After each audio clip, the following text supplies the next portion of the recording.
Shri N P Chekkutty, CPM-ലെ മുൻകാല വിഭാഗീയതയും ഇപ്പോഴത്തെ വിഭാഗീയതയും താങ്കൾ എങ്ങനെയാണ് താരതമ്യം ചെയ്യുന്നത്? ഇപ്പോൾ പാലക്കാട്, കരുനാഗപ്പള്ളി, അതോടൊപ്പം പാലക്കാട് നിന്ന് വിഭാഗീയത എന്ന് പറയുമ്പോൾ സമാന്തര സമ്മേളനത്തിൽ 7 ബ്രാഞ്ച് സെക്രട്ടറികൾ തന്നെ പങ്കെടുത്ത സമാന്തര സമ്മേളനം അവിടെ ലോക്കൽ സമ്മേളനം നടക്കുന്ന സമയത്ത് നടന്നിരിക്കുന്നു. ഈ രൂപത്തിൽ പലയിടത്തുനിന്നായി വിഭാഗീയയുടെ വാർത്തകൾ വരികയാണ്. ആലപ്പുഴയിലെ വാർത്ത വരുന്നു. ഇപ്പോൾ തിരുവല്ലയിൽ ഐസക്കിന് വോട്ട് ചെയ്യരുത് എന്ന നേതാക്കൾ നിർദ്ദേശം നൽകി എന്നടക്കമുള്ള വിവരങ്ങൾ അവിടെ ലോക്കൽ സമ്മേളനം നടത്താനാകുന്നില്ല. അപ്പോൾ വിവിധ ജില്ലകളിൽ നിന്നും സമാനമായ വിവരങ്ങൾ വരുമ്പോൾ അവിടെയൊക്കെ പ്രാദേശികമായ വിഷയങ്ങളാണ് പുറത്തേക്ക് വരുന്നത്. അതൊന്നും CPM രാഷ്ട്രീയവുമായി ബന്ധപ്പെട്ട വിഷയങ്ങളല്ല എന്നും കാണാം. താങ്കൾ എങ്ങനെയാണ് അതിനെ താരതമ്യം ചെയ്യുന്നത്? അല്ല, പ്രാഥമികമായി നോക്കിയാൽ അല്ലെങ്കിൽ പെരിഫറൽ ലെവലിൽ നോക്കിക്കഴിഞ്ഞാൽ പഴയകാല രാഷ്ട്രീയ തർക്കങ്ങളും ഇന്നത്തെ പ്രശ്നങ്ങളും തമ്മിലൊരു ഭിന്നതയുണ്ടെന്ന് തോന്നും. കാരണം മുമ്പ് ഐഡിയോളജിക്കലായിട്ടുള്ള വിഷയങ്ങൾ, വർഗീയതയുമായിട്ട് ബന്ധപ്പെട്ട പ്രശ്നങ്ങൾ, പൊളിറ്റിക്കൽ പൊസിഷനിങ്ങിനെ സംബന്ധിച്ചുള്ള പ്രശ്നങ്ങൾ ഒക്കെ ആയിരുന്നു ലീഡർഷിപ്പ് തലത്തിലുള്ള തർക്കങ്ങൾക്ക് ആധാരമായി. പക്ഷെ അന്നും താഴോട്ട് വരുന്ന സമയത്ത് ഈ പാർട്ടിയെ പിടിച്ചെടുക്കാനും പാർട്ടിയിലെ എതിരാളികളെ പുറത്തു കളയാനുമുള്ള നീക്കങ്ങൾ തന്നെയാണ് നടത്തിയത്. കാരണം കഴിഞ്ഞ 20 വർഷത്തെ നമ്മുടെ അനുഭവം നോക്കിയാൽ VS അച്യുതാനന്ദനും പിണറായി വിജയൻ തമ്മിലുള്ള തർക്കങ്ങളൊക്കെ പിന്നെ രാഷ്ട്രീയമായിട്ടുള്ള പ്രശ്നങ്ങളുടെ അടിസ്ഥാനത്തിൽ നടക്കുമ്പോഴും താഴെ തട്ടിൽ വളരെ റൂത്ത്ലെസ് ആയിട്ട് അധികാരത്തിലുള്ള സെക്രട്ടറിയോട് വിയോജിക്കുന്ന അല്ലെങ്കിൽ സെക്രട്ടറിയുടെ ആളുകളോട് വിയോജിക്കുന്ന ഓരോരുത്തരെയും നിരന്തരമായിട്ട് പുറത്താക്കുകയാണ് നമ്മൾ കണ്ടിട്ടുള്ളത്. ഇടതുപക്ഷ രാഷ്ട്രീയത്തിൻ്റെ ഭാഗമായിട്ടുള്ള ആളുകൾ, ഇടതുപക്ഷ രാഷ്ട്രീയത്തിൻ്റെ ഭാഗമായി പത്രപ്രവർത്തകരായിട്ടുള്ള ആളുകൾ, സൈദ്ധാന്തികമായിട്ട് നല്ല ജ്ഞാനമുള്ള ആളുകൾ, എഴുത്തുകാരായിട്ടുള്ള ആളുകൾ, എത്ര സാംസ്കാരിക പ്രവർത്തകർ, ഇവരൊക്കെ പാർട്ടി സംവിധാനത്തിൽ നിന്ന് പുറത്ത് കളഞ്ഞതാണ് നമ്മൾ കാണുന്നത്. അപ്പോൾ അതുകൊണ്ടൊക്കെ തന്നെ പാർട്ടിയെ പിടിച്ചെടുക്കുന്നതിന് വേണ്ടി പാർട്ടിയുടെ ഭാഗമായിട്ടുള്ള പാർട്ടിക്ക് ഏറ്റവും അനിവാര്യമായിട്ടുള്ള സൈദ്ധാന്തികവും രാഷ്ട്രീയവും ചിന്താപരവുമായിട്ടുള്ള പ്രവർത്തന രംഗങ്ങളിൽ ഉള്ള ആളുകളെ പോലും പുറത്ത് കളയാം. അപ്പോൾ അത് അന്നും നടന്നിട്ടുണ്ട്, ഇപ്പോൾ അതാ നടക്കുന്നത്. ഇപ്പം യഥാർത്ഥത്തിൽ പ്രാദേശിക തലത്തിൽ നടക്കുന്ന ഈ സംഘർഷങ്ങളുടെയൊക്കെ പ്രശ്നം കാരണം പ്രാദേശിക തലത്തിൽ നിന്ന് ഉയർന്ന തലത്തിലേക്ക് സമ്മേളനങ്ങൾ എത്തിയിട്ടില്ല. ഇപ്പോൾ ഏരിയ തലത്തിലേക്ക് പോലും സമ്മേളനങ്ങൾ എത്തി വരുന്നതേ ഉള്ളൂ. ലോക്കൽ സമ്മേളനങ്ങളാണ് നടക്കുന്നതാണ്. ഒരു ലോക്കൽ തലത്തിലാണ് ഈ തർക്കങ്ങൾ നമ്മൾ കാണുന്നത്. പക്ഷേ ഏരിയ തലത്തിൽ വരും ഏരിയ തലത്തിലേക്കും, ജില്ലാ തലത്തിൽ വരുമ്പോൾ ജില്ലാ തലത്തിലേക്കും, സംസ്ഥാന തലത്തിലെത്തുമ്പോൾ സംസ്ഥാന തലത്തിലേക്കും ഈ തർക്കങ്ങൾ വ്യാപിക്കും. മുൻകാലങ്ങളിലായാലും ലോക്കൽ സമ്മേളനങ്ങളായാലും രണ്ട് വിഭാഗങ്ങളിൽ പെടുന്നവരായിരുന്നല്ലോ. ഒന്നുകിൽ VS പക്ഷം അല്ലെങ്കിൽ പിണറായി പക്ഷം. ഈ പക്ഷങ്ങളിൽ പിടിച്ചുകൊണ്ട് പിന്നീട് അവിടുത്തെ പ്രാദേശിക വിഷയങ്ങളും വരുന്നുണ്ടാകാം.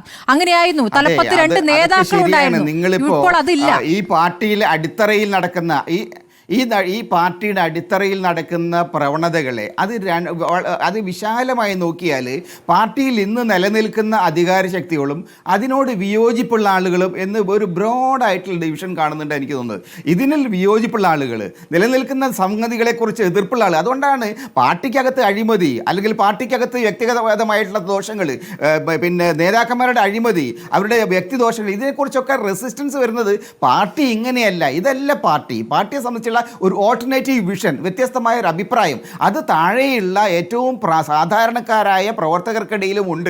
അവരത് റേസ് ചെയ്യുന്നു എന്ന് പറഞ്ഞാൽ പാർട്ടിക്കകത്ത് നിലനിൽക്കുന്ന സംവിധാനത്തോട് എതിർപ്പുള്ള ഒരു വിഭാഗമുണ്ട്. ഈ എതിർപ്പിന് പിന്നെ ക്രിസ്റ്റലൈസ് ചെയ്യുന്ന, ഈ എതിർപ്പിന് ലീഡർഷിപ്പ് കൊടുക്കുന്ന, ഈ എതിർപ്പിന് യഥാർത്ഥത്തിലുള്ള ഒരു ലീഡർഷിപ്പ് പൊസിഷനിലേക്ക് കൊണ്ടുവരുന്ന ആളുകൾ, ഇനിയുള്ള ആളുകൾ ഉയർന്നു വരും. കാരണം അത്തരത്തിലുള്ള നേതാക്കന്മാർ ആ പാർട്ടിയിലുണ്ട്. ഉദാഹരണത്തിന് G. സുധാകരൻ മുതൽ EP ജയരാജൻ വരെ നിരവധി ആളുകൾ ഇന്ന് ഈ പാർട്ടിയിൽ പല കാരണങ്ങളാൽ സൈഡ് ലൈൻ ചെയ്യപ്പെട്ടതായിട്ട് നിങ്ങൾക്ക് മനസ്സിലാക്കണം. അവരൊക്കെ വളരെ ശക്തരായിട്ടുള്ള നേതാക്കളാണ്. അപ്പോൾ ആ നിലയിൽ നോക്കി കഴിഞ്ഞാൽ സംസ്ഥാന സമ്മേളനമാകുമ്പോഴേക്കും വളരെ കൃത്യമായിട്ടുള്ള ഒരു ഡിവിഷൻ പാർട്ടി സംവിധാനത്തിനകത്ത് വരും. നിലനിൽക്കുന്ന അധികാരത്തിലായാലും പാർട്ടിയിലായാലും അധികാരത്തിലായാലും ഇന്ന് നിലനിൽക്കുന്ന ലീഡർഷിപ്പിനോട്, അവരുടെ സമീപനങ്ങളോട്, അവരുടെ പ്രവർത്തനങ്ങളോട്, അവർ ഉൽപ്പാദിപ്പിക്കുന്ന അവരുടേതായിട്ട് ഒരു വൈതാളിക സംഘം, പാർട്ടി സംഘം എന്ന് പറയാൻ പറ്റില്ല, ഇതൊരു തരം വൈതാളിക സംഘമാണ്. അത് മിക്കവാറും പാർട്ടിയുമായി ബന്ധപ്പെട്ട എല്ലാ കമ്മിറ്റികളിലും ഇതുണ്ട്, എല്ലാ സ്ഥാപനങ്ങളിലും ഇതുണ്ട്, എല്ലാ സാംസ്കാരിക കേന്ദ്രങ്ങളിലും ഇതുണ്ട്. അത് വളരെ വ്യാപകമായി വന്നിരിക്കുകയാണ്. അതിനോടുള്ള വിയോജിപ്പ്,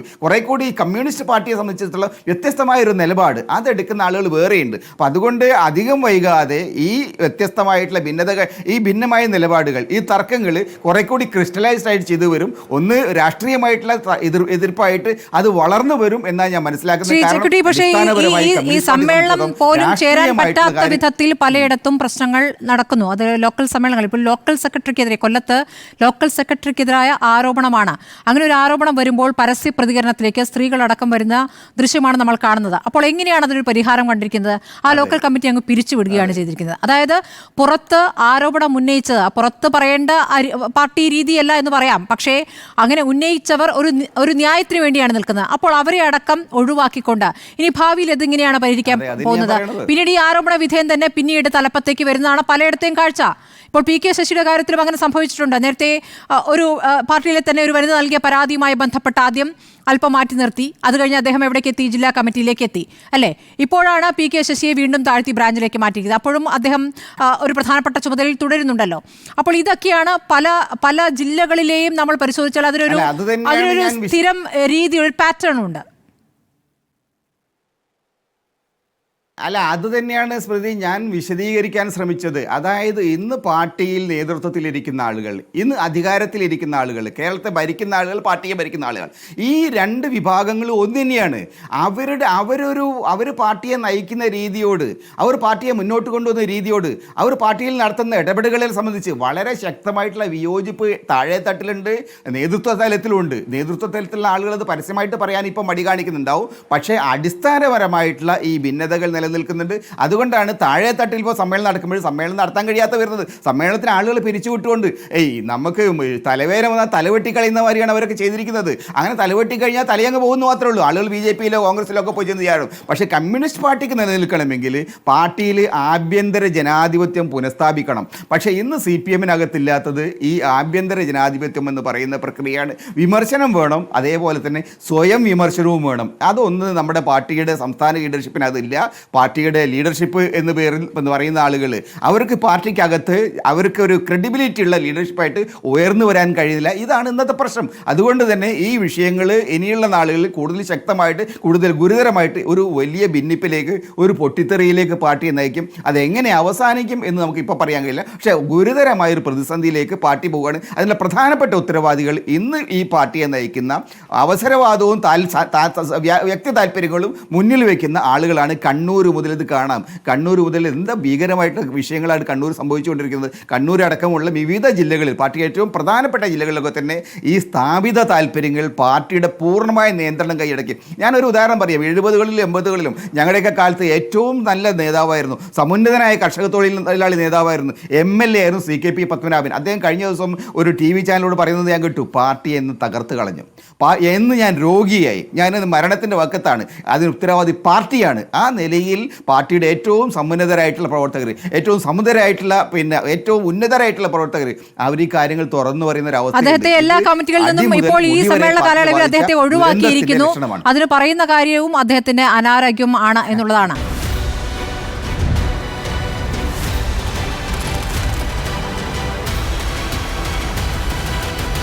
ഡിബേറ്റ് വിത്ത് സ്മൃതി പരുത്തിക്കാട്.